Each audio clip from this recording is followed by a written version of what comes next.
नैथि सानाव माबायदि सोलिगासिनो दिनै ब्रैथि क'क्राझार थुनलाइयारि फोरबोनि नैथि सान मेनिफ्रायनो बे ब्रैथि क'क्राझार थुनलाइयारि फोरबोआ जुरिजेनदों आरो दिनैबो फुंनि 10 बाजिनिफ्रायनो बायदि रोखोमनि हाबाफारि जालांबाय। बेयाव दहाय फुङाव गियानपीठ बान्था मोनगिरि दामोदर मावज' गवानि लिरगिरि खन्थाइगिरि सल'मागिरि बिथांजों मोनसे मोगामोगिनि हाबाफारि जालांबाय। मोगामोगिखौ लादोंमोन साहित्य एकाडेमिनि बारग' मावख'गिरि साहित्य एकाडेमि कलकाता अफिसनि मावख'गिरि रामकुमार मुख'पाध्याय बिथाङा।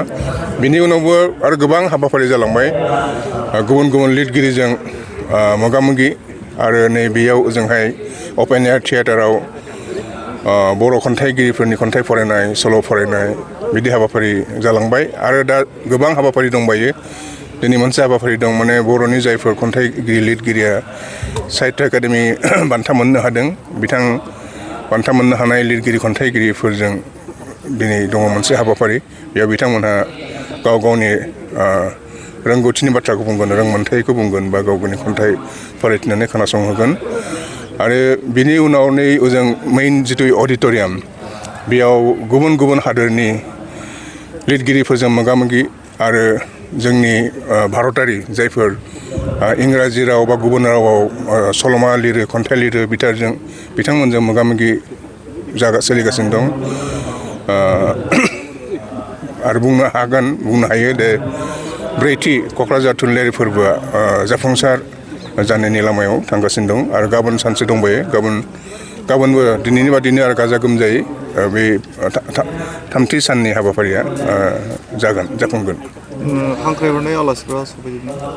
हांख्रायजोबनायाथ' प्राय सफैदों। साफा सानैयाथ' मोनफा मोननै गावारि जाहोनाव बेक्तिगत माबायाव फैनो हाया जानांगौ। असमियानि खन्थाइगिरि समिताथिया दिनै फैनो गोनांमोन बिथाङा फैनो हायाखै।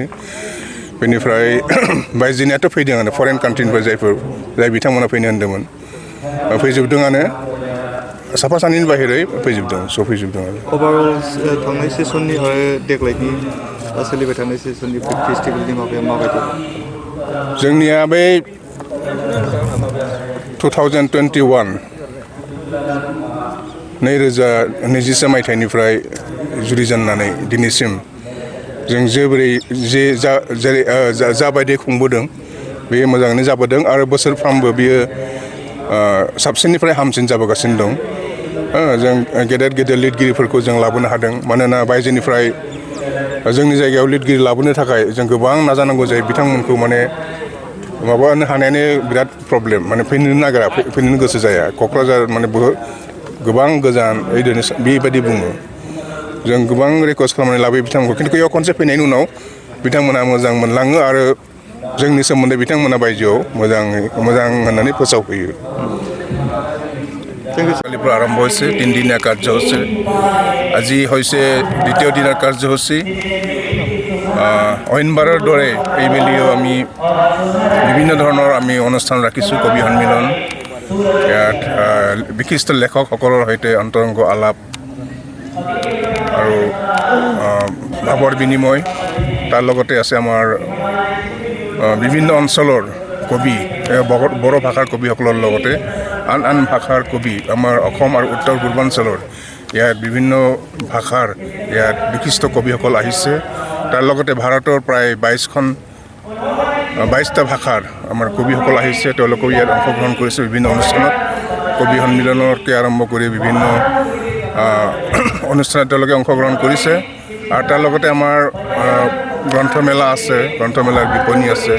তাৰ লগতে আমাৰ ফায়াৰ চাইড পয়েট্ৰি ৰিডিং গধূলি সময়ত আমাৰ কবিতাৰ লগতে সংগীতৰ অনুষ্ঠান, নৃত্য গীতৰ অনুষ্ঠান। গতিকে আজি দ্বিতীয় দিনাও প্ৰায় আমাৰ সমান্তৰালভাৱে বিভিন্ন ঠাইত এই কাৰ্যসূচীবিলাক চলি আছে। এতিয়াও ইয়াতে আমাৰ বিশিষ্ট কবি বিশিষ্ট লেখকসকলৰ সৈতে মুখামুখি অনুষ্ঠান, সাক্ষাৎকাৰ অনুষ্ঠানৰ লগতে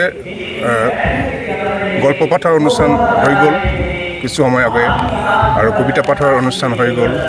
গতিকে আমি দেখিছোঁ এই গ্ৰন্থ উৎসৱক লৈ, এই কোকৰাঝাৰ লিটাৰেৰী ফেষ্টিভেলক লৈ আমাৰ কোকৰাঝাৰত এই গৌৰাং নৈৰ পাৰত এটা উদুলি মুদুলি পৰিৱেশ, ইয়াত এটা উৎসৱমুখৰ পৰিৱেশ, তাৰ মাজেৰে এই ফেষ্টিভেলৰ এই সাহিত্য উৎসৱৰ যি বাৰ্তা, সেই বাৰ্তাক আমি আগবঢ়াই লৈ যোৱাত সক্ষম হ'ম।